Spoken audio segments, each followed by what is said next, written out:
Envisageable puisque actuellement les avocats, comme vous le savez, sont en grève. Ils manifestent très clairement leur refus d'entrer dans le régime universel tel qu'il est proposé par le gouvernement. Et donc nous lançons le tribunal judiciaire au moment où cette grève a lieu, donc il n'était pas exclu que cet accueil-là soit effectif. Vous les avez rencontrés, vous avez rencontré les bâtonniers, qu'est-ce que vous leur avez répondu ?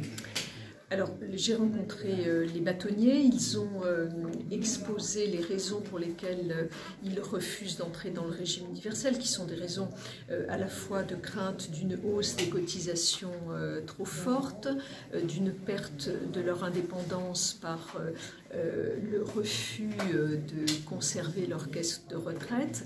Et donc j'ai répondu point par point sur ces sujets, c'est-à-dire que nous avons fait des propositions lors des diverses rencontres que j'ai eues avec le ministre en charge des retraites. Nous avons déjà eu des rencontres avec les représentants nationaux et nous avons fait un certain nombre de propositions, c'est-à-dire d'une part de diminuer les cotisations hors retraite qui viendrait compenser la hausse des cotisations retraite pour partie.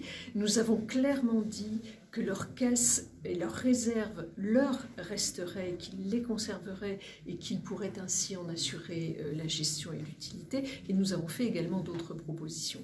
Donc nous sommes vraiment dans une phase d'ouverture, mais évidemment au sein du régime universel. Et donc c'est là-dessus que le point de désaccord fondamental porte, puisque à ce stade, en tout cas, ils ne souhaitent pas intégrer le régime universel. Mais il n'y a pas de régime universel si tout le monde n'y rentre pas. Et il ne faut pas confondre régime universel et dérogation liées à la pénibilité des fonctions, à la dangerosité, qui peuvent faire partie de ce régime universel. Mais il faut rentrer dedans. Ça perturbe un peu ce que vous êtes